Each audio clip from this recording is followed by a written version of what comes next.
In this video, we are going over 5 signs you are a natural goal scorer in football. I'm going to give you these signs, and if you find that you are displaying all of these signs, you definitely want to reinforce them more and more. And it's okay if you don't display these signs, it just gives you something to work towards. That's what's coming up next. This video is sponsored by Rocket Sports, where you can get 15% off of their line of soccer products by clicking on the link down below. Rocket Sports sells a variety of soccer goals of all sizes and for all ages, along with other training equipment like rebounders to help you improve your game. They are not only great for team training, but for your own individual training as well. I personally use their products during my own training sessions, and I love them. Click on the link down below to check them out for yourself. Let's get into the video. What's up guys, Dave here from SimplySoccer, where we are helping you to improve your game and stand out on the pitch.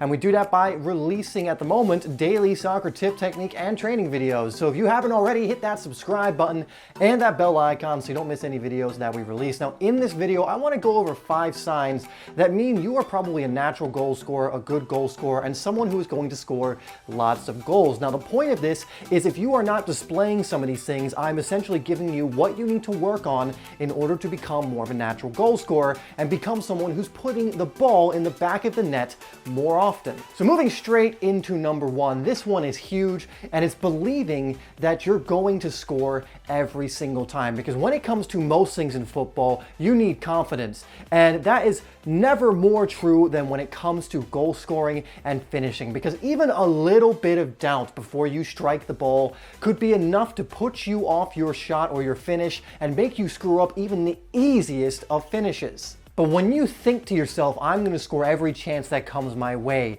I'm going to put it away, I'm going to score this, and this chance, then it really does improve your confidence and your ability to actually play the way that you can play. You see, with a lack of confidence, it'll cause you to make mistakes that you may not normally make.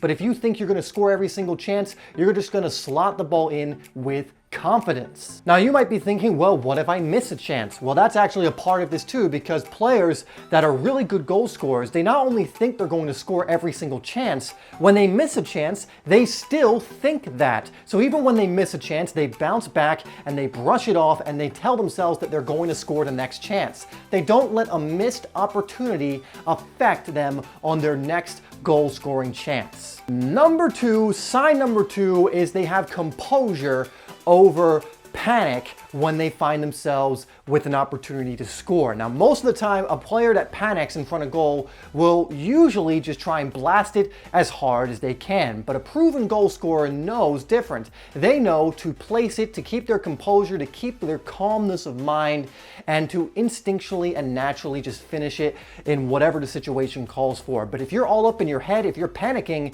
you're probably just going to, again, blast it, hit it wide, or just miss completely.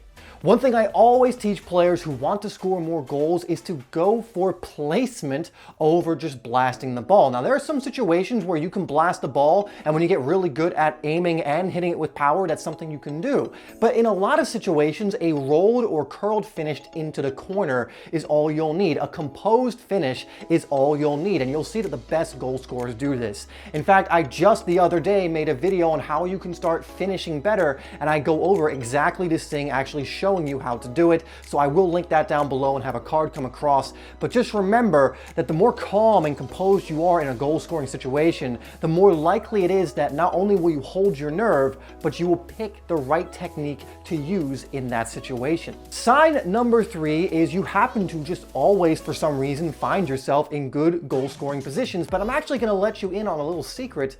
It's not that you find yourself in those positions, it's that you're just really, really good at getting into those positions. And every proven goal scorer, every natural striker, goal scorer, predator in the box is good at this skill of not just finishing, but actually creating chances and getting into positions to score. Because if you're not getting into goal scoring positions, if you're not making good runs, well, you're not going to get any chances. And if you don't get any chances, it doesn't matter how good your finishing is, you're not going to score. If you've been watching the World Cup, you could actually see Harry Kane doing this against Tunisia. He only had about 2 chances in the match, but because of his movement, his positioning, his anticipation, he had 2 basically tap-in goals. Yet that's what a good goal scorer needs to be able to do. A natural goal scorer is always on the move, always looking for those opportunities to get a tap-in, to get a goal where they're free and they can just put it into the net. So make sure you're working on your movement, your positioning, and you're getting into those goal scoring positions. Fourth sign is you can score with both of your feet, and I can't tell you how many times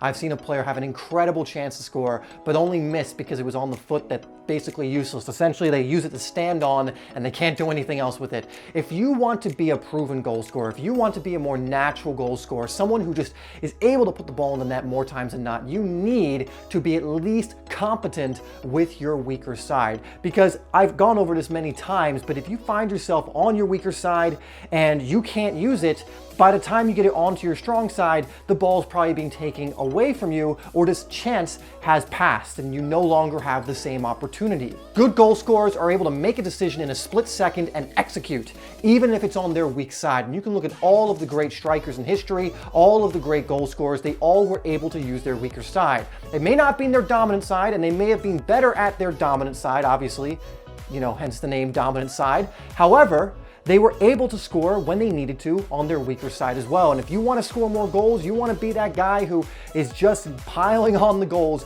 you need to have ability with your weaker foot, especially when it comes to goal scoring. And I'm not talking about like a little bit of ability. I mean, you need it to be almost as good as your dominant foot in most cases. It needs to be, if you get a chance on your weaker side, you're still most likely going to score.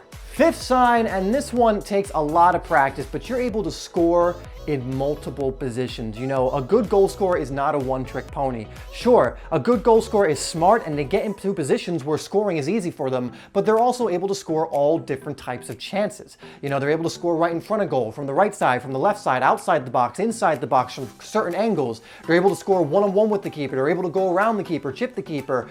All good goal scorers have multiple different ways that they can score, and the best goal scorers aren't the ones that just know how to do it. They're the ones that choose the right option more times than not. So if the situation calls for them to go around the keeper, for example, they know to do that instead of trying to put it over him. Now I'm going to let you in on another secret.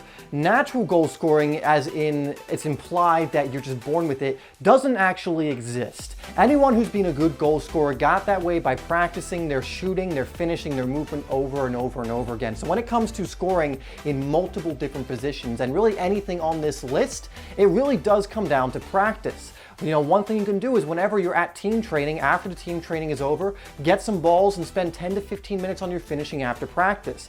Spend time on your finishing. Spend time on watching tapes of you playing, learning where you could be moving differently or how you could be getting more openings. This isn't just something that comes to you genetically. This is something you have to work on over and over again. So if you want to be a great goal scorer, it's a developed skill, but you can develop it, and you can definitely use the things I went over in this video, the 5 signs I went over, to become a better goal scorer, unless of course you're already hitting the mark for all 5 of those, which in that case, just work on reinforcing and making these things even better. All right guys, thank you for tuning in to this video. I hope you enjoyed it. I hope you're enjoying the World Cup as well. It's been an emotional roller coaster for me already, and I'm loving it so much. If you enjoyed this video, hit that like button. Also make sure you hit that share button, and let me know in the comments down below what you think. Let me know if you're a goal machine, someone who's a natural goal scorer and is hitting all of these signs, or let me know which signs you're struggling with and need to work on. Anyway guys, thank you so much for watching, and I'll see you